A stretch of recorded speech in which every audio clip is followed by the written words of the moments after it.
Welcome to my channel, The Binge Eating Therapist.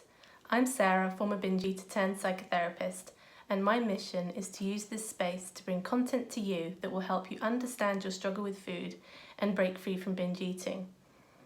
I get a lot of people asking me the question, how do I stop eating at night time? And it's a question that's really common, I think, because most people, when they're struggling with food and binging, nighttime is the hardest time. And there are some really good reasons for that, which I'm going to get into in this video, as well as talk a bit about what you can do if you particularly struggle with binging later in the day.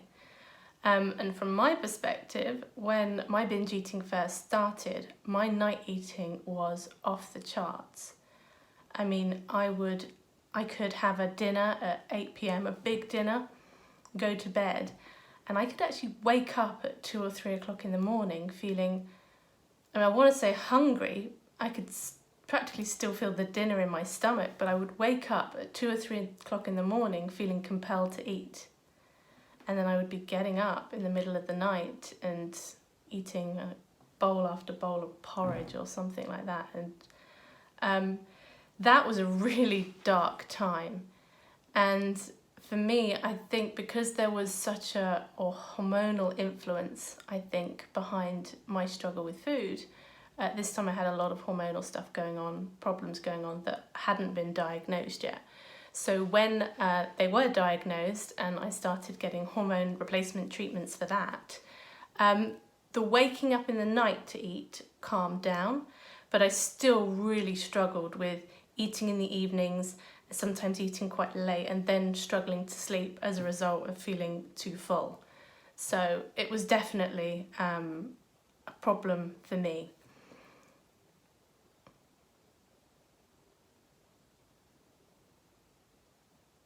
And so if we're thinking about why it's so much harder later on in the day to manage our eating, there's two things that I think play the biggest role. The first one, we have to talk about ghrelin. It's the hunger hormone, and it's a powerful hormone. And ghrelin has its own circadian rhythm, like its own daily rhythm. We have hormones that spike at certain times during the day or night, and ghrelin's one of those. So your ghrelin is at its lowest, normally around 8 o'clock in the morning, which is interesting really, because it's when you've gone the longest period of time without eating, normally in any 24-hour window. But we wake up less hungry, and most people experience that. And then the time when it's at its highest is at around 8 p.m. at night. And these kind of stay the same regardless of how much food you've eaten, but the swing might be higher. So if you've not eaten all day and then you get your 8 p.m. ghrelin hit, it's likely that your ghrelin levels have gone up through not eating, and then your circadian ghrelin has kicked in, which has given you an even bigger spike. So that is a big part of it. We're naturally hungrier later on and in the evenings. The theory behind that is it's a biological necessity to encourage us to eat more before we go to sleep, because we're going to fast while we're sleeping.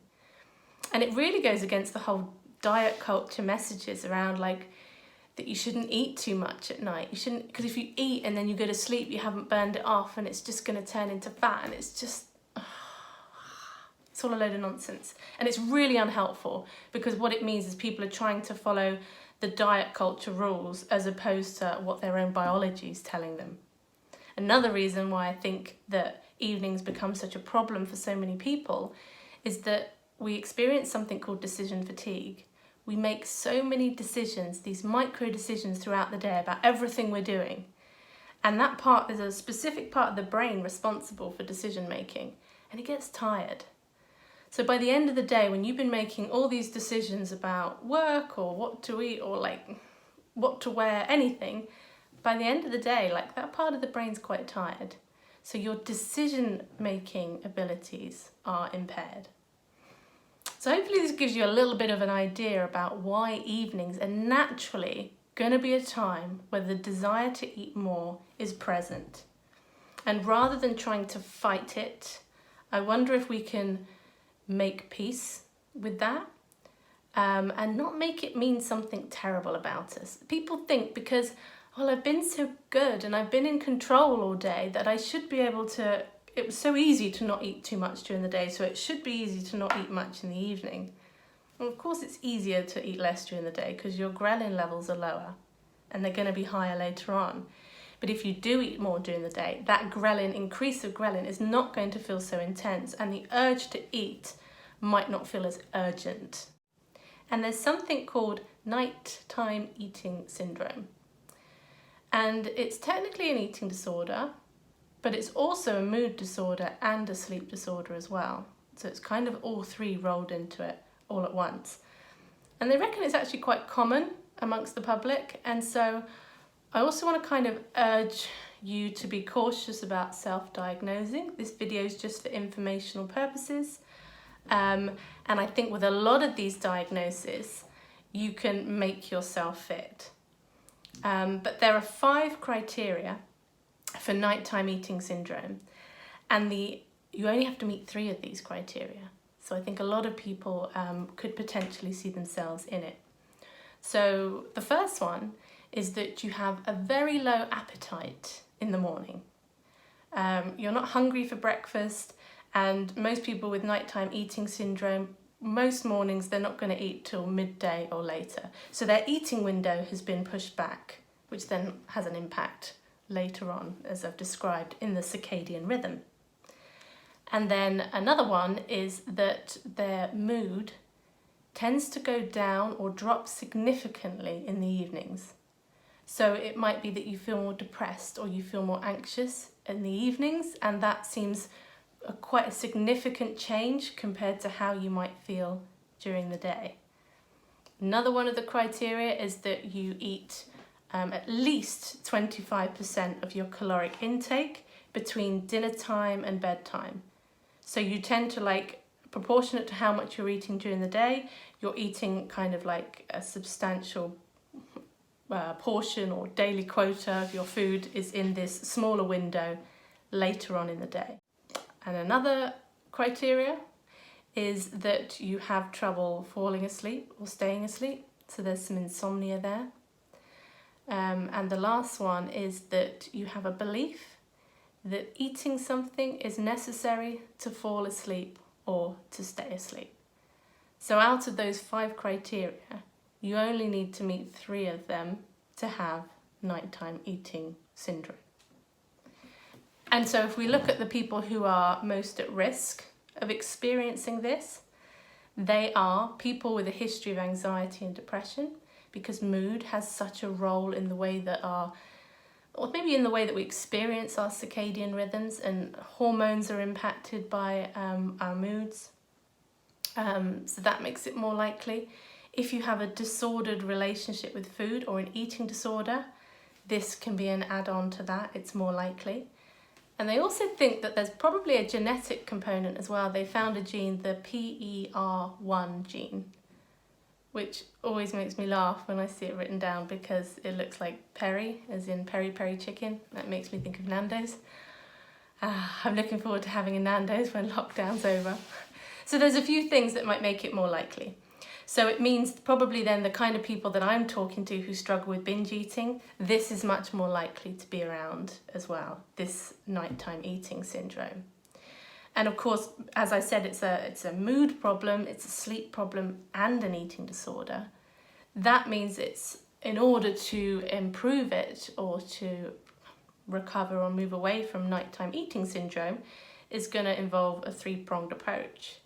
Like as a mood disorder, you need to look at your anxiety levels or your depression, getting support for that, whether that's through counselling or whether it's through medication. Research has shown that for some people medication really helps with nighttime eating syndrome, and I'm of the opinion that for some people medication is really important, necessary and helpful, and for other people it's just not. It's such a personal decision that I would never try to suggest either way whether someone should or shouldn't try medication.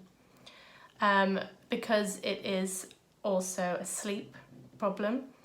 All the ways that you might tackle insomnia are going to be important.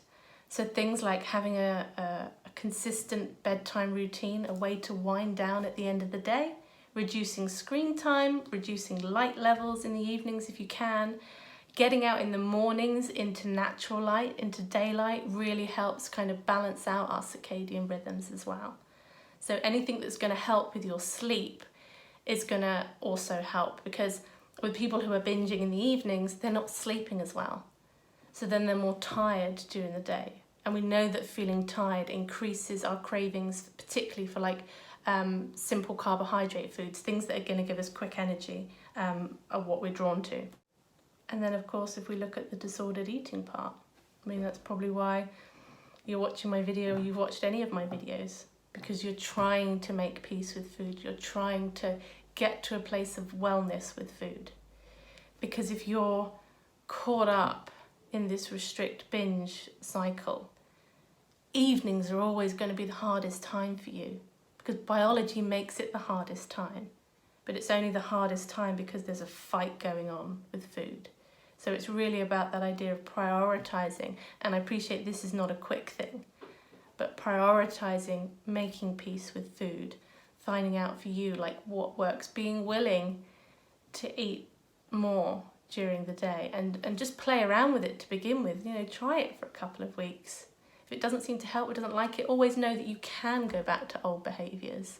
I think that really helps when you're trying something new, to know that the old behaviours are still there waiting for you if you feel like you need them. So that's nighttime eating syndrome, also applicable just to general evening eating. And if this is something you're struggling with, you're definitely not alone. It's one of the questions that I hear come up again and again, which was one of the reasons why I thought it was a good idea to do a video on it. So hopefully it was useful, and I hope you enjoy your weekend, and I'll see you on the next video.